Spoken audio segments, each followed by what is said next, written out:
Alors, dans cette vidéo, nous allons voir comment résoudre des équations du second degré, mais avec un discriminant delta qui va être strictement négatif. On va voir un petit peu les propriétés et puis les petites astuces que l'on peut voir par rapport à ce cas-là. Donc nous, ce que l'on sait, c'est que quand delta est strictement positif, à ce moment-là, on a deux racines réelles qui sont x1 et x2, avec x1 qui est égal à moins b moins racine de delta sur 2a, et x2 qui est égal à moins b plus racine de delta, le tout divisé par 2a. Ça, c'est les formules pour delta strictement positif. Et quand delta est égal à 0, à ce moment-là, il y a ce qu'on appelle une racine double. Alors, pourquoi on appelle ça une racine double? Et parce que la formule, c'est x est égal à moins b sur 2a. Et double parce que si delta est égal à 0, en réalité, c'est la même formule, sauf que ici, si je remplace delta par 0, racine de 0, ça fait 0, ça fait moins b sur 2a. Et ici, racine de delta, ça fait 0, ça fait aussi moins b sur 2a. Donc, en réalité, c'est juste que x1 et x2 sont confondus, et donc x vaut pour x1 et pour x2, c'est pas pour ça qu'on appelle ça une racine double. Et ce qu'on sait, mais ça par contre attention, c'est plus en seconde qu'on voit ça, éventuellement en première, c'est que quand delta est strictement positif, à ce moment-là on dit il n'y a pas de racine. Alors attention, c'est pas qu'il n'y a pas de racine, c'est qu'il n'y a pas de racine réelle. Mais c'est pas parce qu'il n'y a pas de racine réelle qu'il n'y a pas de racine tout court. Et en effet, il va y avoir des racines, mais des racines complexes. C'est pour ça qu'on voit ça plutôt en terminale quand on voit les complexes, ou éventuellement en première. Alors, quelle est la formule pour ces deux racines complexes? On va voir que c'est très simple, puisque en réalité, il s'agit quasiment de la même formule. En fait, c'est la même formule, mais écrite de manière un peu différente. Parce que si on reprend ici x1 et x2, donc on a x1 qui vaut moins b moins racine de delta divisé par 2a. Et pareil pour x2, avec le plus. Sauf que là, le souci, c'est que si delta est négatif, racine de delta, eh bien c'est négatif, enfin une racine négative, on va dire ça n'existe pas. Alors en réalité si, parce que si je prends par exemple racine de moins 3, eh ben, je peux le séparer en disant que c'est racine de moins 1 fois racine de 3. Et là vous allez me dire, bah oui mais racine de moins 1 ça n'existe pas. En tout cas pas dans les réels, mais dans les complexes, si ça existe et ça vaut i. C'est-à-dire que c'est i racine de 3. Alors pourquoi est-ce que racine de moins 1 est égal à i? Tout simplement parce que i au carré est égal à moins 1. Or, quelle est la définition de racine de moins 1? Bah, racine de moins 1, c'est le nombre qui au carré donne moins 1. Or, qui au carré donne moins 1? Et bien i, puisqu'on voit que ici, i carré est égal à moins 1. C'est pour ça que racine de moins 1 est égal à i. Donc en réalité, quand j'ai une racine avec un moins à l'intérieur, ou une racine négative, c'est-à-dire qu'en fait j'ai juste à sortir le i devant et à mettre un moins, et à enlever le moins qui est dedans. Alors ici c'est un petit peu ce qu'on va faire, sauf que attention ici le souci c'est qu'il n'y a pas de moins, parce que delta il n'y a pas de moins, en fait il est caché, il est dans le delta. Et donc ce qu'on va dire c'est que delta en réalité c'est moins, entre parenthèses, moins delta. Et si on fait moins moins delta, et bien là on peut séparer comme tout à l'heure, ce que je viens de faire avec le racine de 3. Ça fait racine de moins 1, ici le moins je le sors, ça fait racine de moins 1, donc ça fait i, donc ça va faire moins i, et racine de moins delta, et toujours divisé par 2a. Et donc voilà la formule que j'ai dans le cas où delta est négatif, c'est moins b moins i, racine de moins delta sur 2a, avec moins delta qui est positif, puisque delta lui est strictement négatif. A l'inverse, x2 ça va être pareil, mais avec un plus, c'est-à-dire moins b plus i racine de delta divisé par 2a. De moins delta, pardon, divisé par 2a. Et en réalité, on voit que c'est bien sûr la même formule de base, mais c'est juste que comme le delta est négatif, eh bien il faut que je mette un moins devant le delta pour que ce soit positif, et il faut que je mette un i devant la racine pour compenser le moins que j'ai rajouté.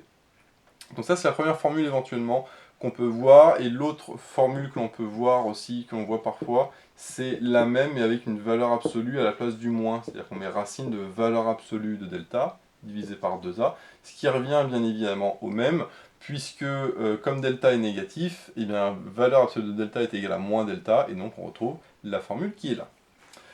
Donc ça c'est pour déjà la partie théorique sur les deux racines, les formules de deux racines. Donc moi je vous conseille de retenir celle-là ou celle-là, c'est pas la même.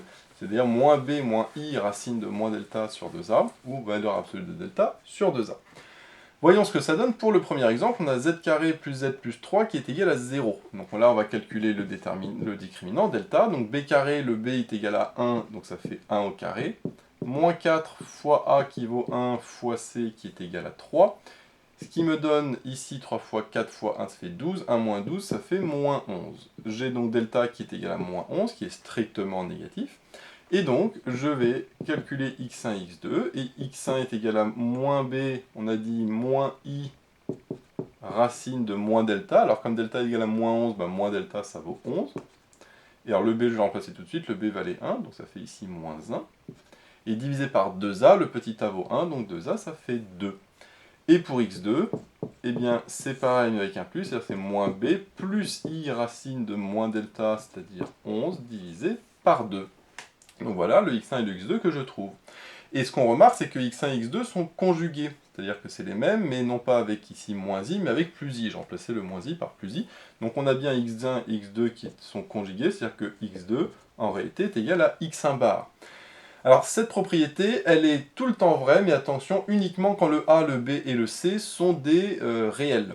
C'est-à-dire que, comme ici, les deux formules, c'est moins b, moins i racine de moins delta sur 2a, et l'autre la même avec un plus, ben en effet, si je fais le conjugué de ça, et si B, A et delta sont des réels positifs, c'est-à-dire si A et B sont des réels tout court, c'est-à-dire si A, B et C sont des réels, donc si A, B et C sont des réels, à ce moment-là, forcément, le conjugué de ça sera égal à ça, c'est-à-dire que j'ai x2 qui est égal à x1 bar, ou pareil, un x1 qui est égal à x2 bar, ça revient au même. Et donc, en réalité, une fois qu'on a trouvé x1, bah, c'est facile, on met juste un plus ici, ça fait x2, et puis ça nous fait le conjugué. Par contre, la propriété n'est pas vraie si A, B et C sont des complexes, parce que à ce moment-là, bah, le B, le A et le delta sont aussi des complexes, et donc ça ne donne pas du tout la même chose. Mais ça, on ne le voit pas en terminale, hein, pour le coup, ça c'est après le bac, donc si vous êtes après le bac, bah, vous pouvez éventuellement avoir A, B, C qui ne sont pas réels mais complexes, et à ce moment-là, la propriété n'est plus vraie. Par contre, on a forcément ça dans les réels. Alors, petite subtilité ici aussi, c'est que ce que l'on sait, c'est que x1 fois x2 est égal à c sur a. Ça, c'est la formule classique que l'on utilise pour les équations du second degré. On sait que x1 fois x2 est égal à c sur a. Sauf que x1 x2, on a dit qu'ils étaient justement conjugués l'un et l'autre. Donc, ça veut dire qu'on peut dire que x2 est égal à x1 bar. Donc, ça fait que x2 fois x1 bar est égal à c sur a. Sauf que x1 fois x1 bar, eh bien, on sait que c'est module de x1, le tout au carré. C'est-à-dire que le module de x1 au carré doit donner c sur a. Or, c'est quoi le module de x1 au carré? Eh bien, puisque j'ai moins b plus i racine de moins delta sur 2a, eh bien, je sais que le module de x1, il suffit de mettre ici la partie réelle au carré, ici la partie imaginaire au carré, et ici le dénominateur au carré. Donc si je le fais par exemple sur x1, parce que si c'est vrai pour x1, ce sera vrai pour x2, eh bien, là, si je fais le module de x1 au carré, ben, je fais tout simplement le moins 1 au carré, ça fait 1. Le racine de 11 au carré, ça fait 11. Et le 2 au carré, ça fait 4. Ça me fait 12 sur 4, ça nous donne 3. Or, que vaut c sur a? C sur a, ça fait 3 sur 1, ça fait 3 aussi. Donc c sur a est égal à 3 également. Et donc, ça veut dire que j'ai bien module de x1 au carré qui est égal à c sur a. Donc, ça marche. Alors même si on ne se casse pas la tête avec module de x1 au carré, on se dit juste, bah, je prends ça au carré, divisé par ça au carré, et normalement ça doit me donner c sur a. Donc voyons ce que ça donne justement sur le deuxième exemple, en allant un peu plus vite pour voir du coup comment facilement résoudre et en plus trouver, vérifier la propriété. Donc là, si on refait le discriminant, delta, donc b carré moins 4ac, b au carré, ça fait 5 au carré, ça fait 25, moins 4 fois petit a qui vaut 1 fois petit c qui vaut 7. 7 fois 4, ici ça fait 28 fois 1, 28, 25 moins 28, ça fait moins 3. Donc delta est égal à moins 3.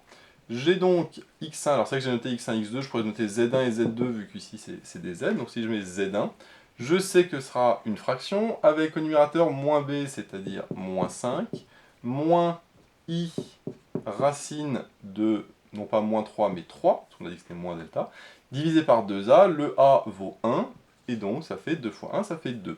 Et je sais alors que z2, c'est la même chose, mais avec un plus i à la place du moins i, et donc ça me donne ce résultat-là.